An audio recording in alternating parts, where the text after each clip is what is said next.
Action! On Scrubs, we really believe in promoting directors from within. By the third season, for a new director to come in, it's actually more challenging for them than for somebody that was here and knew how we worked and knew the system and was comfortable with everybody. So that third year is when we kind of opened it up a little bit to Richard Wells, who's one of the ADs, and John Inwood is the director of photography, and Randall Winston, he's the line producer. You know, those guys had seen how the shows look. They knew it backwards and forwards, and they had the respect of the cast, and so, you know, we kind of dialed them into the process. Okay, new rule. Hospitals are for doctors and sick people only, okay? It's really funny. Bill called me into a meeting. There was a director who was suddenly not available for the following week's show, so he turned to me and said, and we have a spot open next week, so Richard, you're directing next week. I don't know, but it's about time. And of course, you gotta say yes. Does sound a little sketchy ethically, doesn't it? Richard Wells, one of the reasons the guy's a great director, is that he has the most commanding, deepest voice. Everybody quiet down. There's a gag in this season. We have a 5-year-old that has the comedically deepest adult voice. Well, hello there. Can I give you some help? My mommy said you had lollipops. That's Richard Wells' voice. Give me a red one. We had a lot of fun doing the episode and a lot of funny scenes, including a flashback of JD and Donald in their college days. Hey, was I supposed to bring the tickets or the sandwiches? And then a couple of neat little tricks like Richard Kind suddenly dressing in 2 seconds. Apparently your insurance company's not going to cover it. Good day to you, sir. Well, the biggest fear actually was you always want one more take as a director, but the clock tells you to stop and you have to stop. Look, pal, if I wanted to sit and listen to someone yammer on about their lives, I'd be at my AA meeting right now. And it wasn't until I saw the first cut that I felt comfortable. All the pieces were there, and all the moments I thought I saw actually were there, and that was great. You finally have me. Oh my God, I don't want her! To me, as a director, you come with a plan, and if you're really lucky, if you have a cast like this, and you're working with writers like Bill and the rest of the staff, they're going to come up with ideas on the spot, so you improve your plan based on what they bring to it, and they brought a lot to this episode. Oh, God. Let's do this. Scalpel. Scalpel what? I had been the director of photography on Scrubs for 1 season, and at the wrap party, Bill Lawrence cornered me and asked me, John, you ever think about directing? And I said, yeah, I would love to.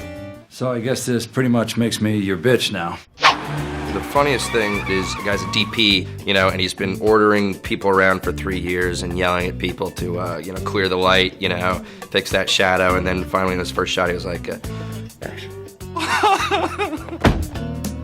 I was terrified at times, but I found as soon as I got on the set and started doing it, I felt much more comfortable. Isn't that great? So great! Right? So... There are some directors who are very visually oriented, and I would put myself in that category because that's my strength. However, I did have new responsibilities now that were challenging. And I tried to let the script always drive my decisions for how I would block and how I would photograph the episode. When JD is running to go see Elliot to explain his love to her, it all culminated with a series of crane shots. I really worked hard on it. I wanted to dramatize that distance. He's below and she's above. And it's bookended with the reverse shots, with him down below and Elliot above. And the final shot of the show is he walks off on a lonely, dark street and we boom up. It's a very sort of desolate, sad shot. Whenever I had a question as to what I was going to do with the camera, I kept telling myself, if I go back to the script, I'll find it. Good afternoon, Sacred Heart. One of the things we always run into shooting, very claustrophobic hospital, and there's only very few artistic things you can do. And so John occasionally suggests things to the directors or say, we've already done something like this before, so you're not really breaking any new ground.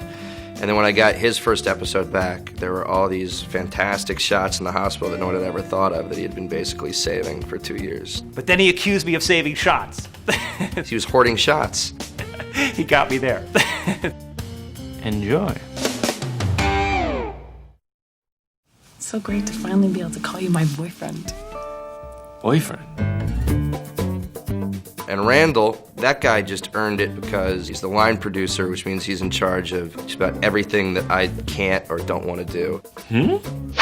With a single camera comedy, typically you've got 31 to 35 pages. You know, you've got to shoot 7 pages a day. You know, it's a 5-day shoot. You know, how do you do it? And you've got responsibility financially, you've got a responsibility creatively, and you've got a responsibility to the cast and to the crew. I can't imagine anything I care less about. Randall is the world's friendliest guy, but also is about 6'7" with his head shaved and incredibly intimidating. So he can, you know, be one of those people that walks the line between good cop and bad cop. Awesome. It's interesting because I think that they had seen me as the decimal points and dollar signs person, and to get to play with them a little, you know, as opposed to being the one who's always saying, you can't do that. I think it did sort of change the dynamic of our relationship a little bit. Why don't you tell me you felt that way, you dumbass? Oh! Give me some champagne. I did the second to last episode that has the engagement party in it. It was my first time directing, so I wanted to really do my homework and come in and block scenes out. So I brought in friends and family. So, you know, I had my mother, you know, I'm like, okay, now you kiss him. People are like, okay, this is weird. You know? I love you. I love you. I was making fun of Randall because he's the true what I really want to do is direct guy, because I had no idea until he asked me that he would ever want to do it. But he did a great job. It's cool. It's just cool. Bill makes it really fun. Wow. It's a hard act to follow. We do 24 episodes a season, and these guys all did good enough jobs that they've all come back and have done it again or are doing it again. The truth is they're all more talented and better at it than I would ever be.